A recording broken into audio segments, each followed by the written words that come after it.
You are not going to believe what Ghislaine Maxwell is saying from prison. Brand new tapes have just dropped, and they are packed with some absolutely insane royal bombshells. And right off the bat, she drops this absolute stunner, a claim that Jeffrey Epstein was maybe, possibly, set up on a date with Princess Diana. I mean, what? So you're probably wondering, where is all this coming from? Well, these are newly released recordings of Maxwell talking to the Department of Justice from prison. And let me tell you, it sounds like she held absolutely nothing back. Okay, this is about to get wild. Before we get into the nitty-gritty, do me a favor, smash that like button and subscribe right now, because we are diving straight in. All right, first up, let's talk about this jaw-dropping claim involving the people's princess herself. So here's the gist of it. Maxwell alleges that during a trip to the UK, Epstein was supposed to go to some big event, specifically to meet Diana, and yeah, maybe even as a date. But here's the thing. Listen to how Maxwell herself puts it. She says, I don't know if she was being set up as a date for him. See that? Even she's kind of hedging, which is weird for your own bombshell, right? But this is where the whole story just completely unravels. Because the big glaring question is, when did this supposedly happen? Okay, so check this out. Maxwell guesses this whole meeting thing happened in the early 2000s. The massive, tragic problem with that, Princess Diana passed away in August of 1997. So, yeah, there's a tiny little problem with that timeline. Diana was tragically gone 3 years before this supposed date could have ever happened.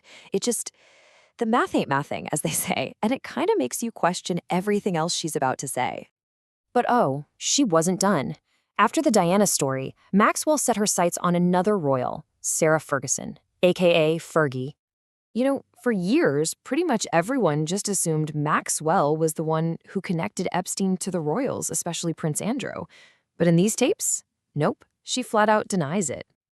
So if it wasn't her, who was it? Oh, don't worry, she's got someone in mind.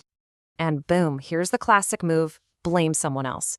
She points the finger squarely at Fergie, claiming she's the one who pushed Prince Andrew to get friendly with Epstein. Well, wait, it gets even messier. Maxwell claims Fergie's motives weren't just about networking for Andrew. Apparently, Sarah was trying to put the moves on Jeffrey herself.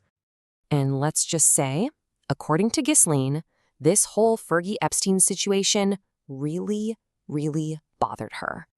I mean, she literally says she felt disrespected and was pissed off.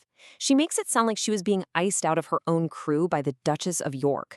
I mean, the audacity of this claim is just wow. Okay, so after throwing Fergie under the bus, Maxwell pivots to defending her old pal, Prince Andrew.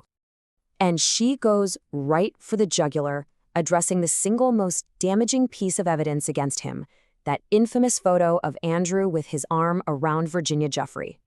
Her take on it? It's a complete fake. She says the entire thing was manufactured. She's basically trying to delete the most damning visual evidence against him and just rewrite history. So, after all these bombshells, some totally wild, some that just fall apart under a tiny bit of scrutiny, we're left with one giant question. What is Ghislaine Maxwell's endgame here? What is she trying to do with these tapes? Why now? You know, there are a few ways to look at this. Is she just, telling her truth? Is she just bored and trying to cause chaos from prison? Is this some big brain move to protect Prince Andrew? Or is she just a totally unreliable narrator spinning a web of lies? And that's really what I want to ask you. After hearing all this, what's your theory? What do you think is going on here? Drop your thoughts in the comments below. I seriously want to read what you guys think. And that's the tea for today. Thanks for hanging out. And hey, make sure you're subscribed so you don't miss the next time we break down a crazy story like this. We'll see you in the next one.